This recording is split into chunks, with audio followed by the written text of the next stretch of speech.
he says to this person he's advising, Abu Bakr, he says to him, I see that you're in love with a woman. You're in love with this woman. This veiled bride. And she's a beautiful woman. She's covered with a veil. And you want to marry her. And you're in love with her. But this woman, there's something strange about her. أَبَتَّ طَلَاقَهَا الْأَكْيَاسُ بَتَّا. The intelligent people have divorced her 3 times. Talaq, talaq, talaq. Taliqa, taliqa, taliqa. They divorced her. Intelligent people, they knew this woman is no good. They've already given her 3 times divorce. Who is this woman? Dunya. The woman is the dunya. He says, I see you in love with this veiled bride. And what he means by the veiled bride is a dunya. I see you in love with this dunya. And why does he say veiled? Because the reality of the dunya is hidden except from al-kayyis al-fatin, the clever person. The wise person knows what the dunya really is. But he says, I see you're still in love with this woman. You still believe there's beauty under the veil. When you have seen the intelligent people of this world, they divorced this woman 3 times. They never taken her back again. Why is she veiled?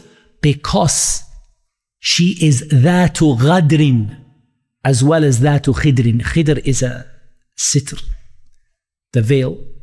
But she's dhatu ghadrin. She betrays you. You think that she's going to be faithful to you, but she's not going to be faithful to you.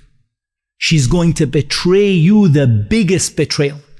And you'll end up in tears saying, how I wish I didn't fall in love with this dunya. It's beautiful the way he puts it. أَرَاكَ تُحِبُّ عِرْسًا ذَاتَ خِدْرٍ أَبَتَّ طَلَاقَهَا الْأَكْيَاسُ بَتَّا. It reminds you of the hadith of the Prophet sallallahu alaihi wasallam.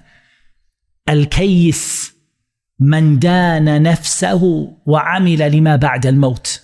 Wal-ajiz man atba'a nafsahu hawaha wa tamanna ala Allah al-amani. Or kama qala sallallahu alaihi wasallam.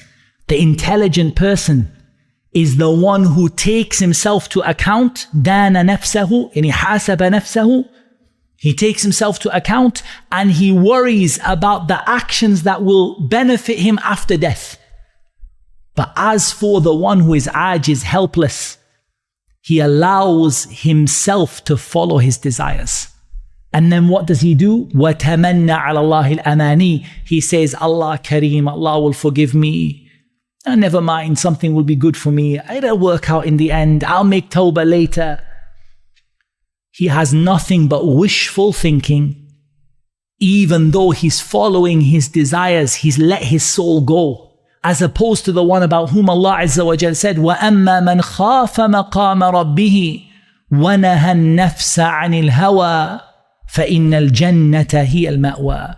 As for the one who is scared of standing before his Lord, or is scared of the status of his Lord, and he prohibits his soul from what it craves, Jannah will be his destination. So what are we told? We are told that you have to divorce this woman. This woman, she's not good for you. The people told you, oh, she's so beautiful. She's the best woman. She's amazing. But if you lift the veil, you would realize what she's like.